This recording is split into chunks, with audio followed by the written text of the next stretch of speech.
in a rush. Got a big house, that's my preference. Sitting pretty at the top, Mount Everest.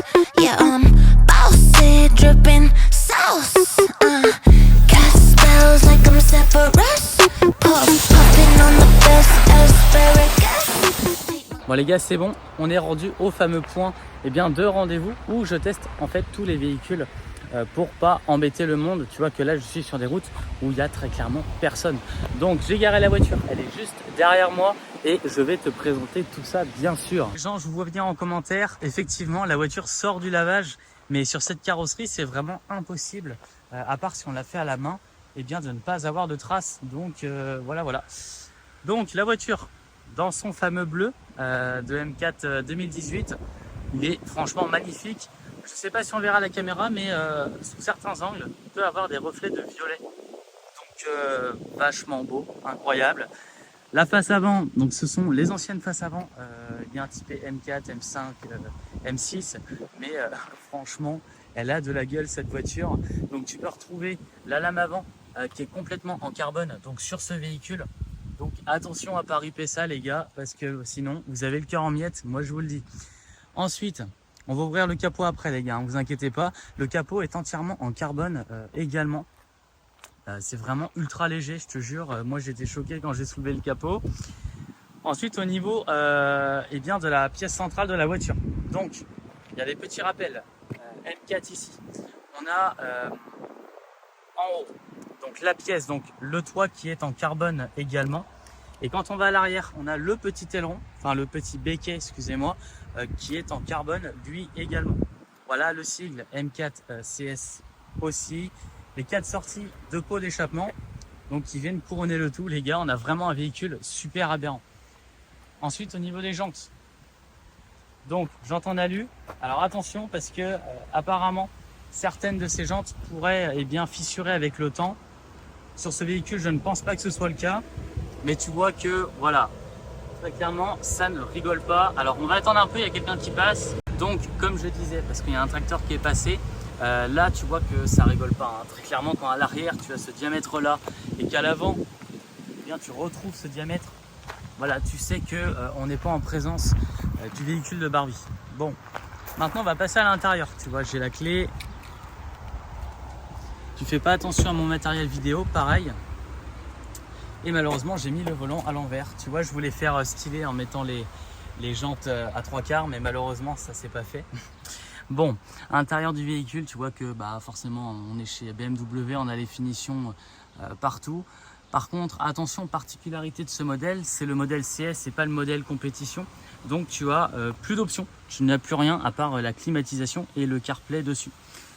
Tu retrouves ici, tu vois les portières. En fait, ce véhicule, il est allégé. Donc, tu as tout un travail qui a été fait sur la voiture. Tu vois qu'ici, ça me semble que c'est une matière recyclée. Et tu as une lanière juste ici pour fermer ta portière. Ensuite, tu retrouves le même pommeau de vitesse que sur les véhicules M. Donc des sièges avec le sigle M4.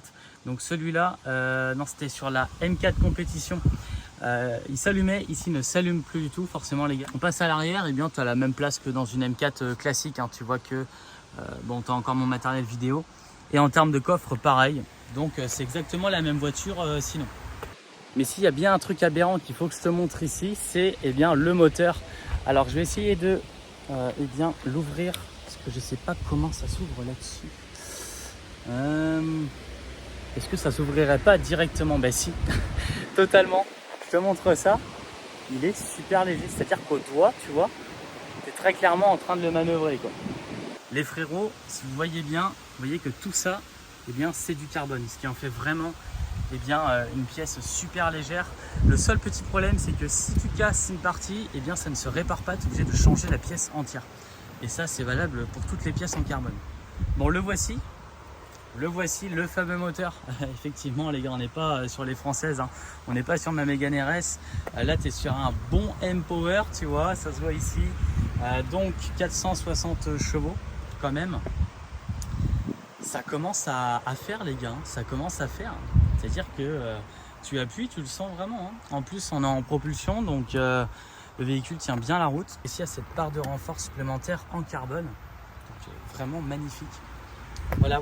Pour les spécificités du moteur, les gars, il y a des youtubeurs qui font ça beaucoup mieux que moi. C'est pas moi avec ma toute petite chaîne YouTube qui vais vous apprendre ça. Donc voilà, vous pouvez aller voir sur internet aussi. Bon écoute, ce que je te propose, c'est d'écouter le son de cette voiture. Tu vas voir, c'est vraiment aberrant. Si le terme approprié, ce serait qu'elle est le démon au cul, parce que je le dis un peu pour toutes les voitures, mais celle-ci, je te garantis qu'en termes de bruit, écoute-moi ça.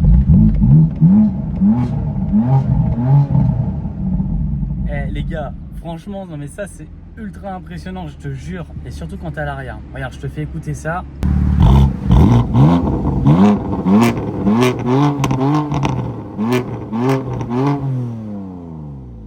Pour ce qui est de la puissance de ce moteur, je te jure frérot, t'as un truc, c'est ultra puissant.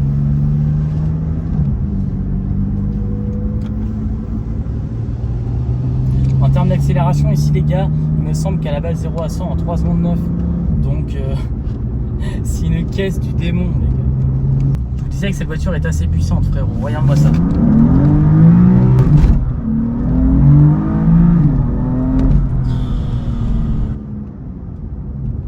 Frérot, c'est une dynamite. Il n'y a rien d'autre à dire. Allez, c'est parti les gars.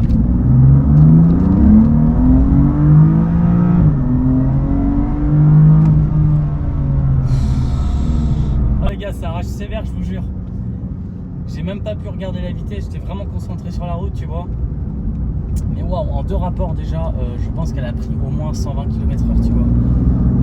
C'est pas à mettre entre les mains de tout le monde, ça, hein, je vous le dis. Hein. Ouh là là là là là là. C'est une caisse qui est dangereuse, je vous le dis. Hein. C'est un truc de fou, les gars. Allez, c'est parti.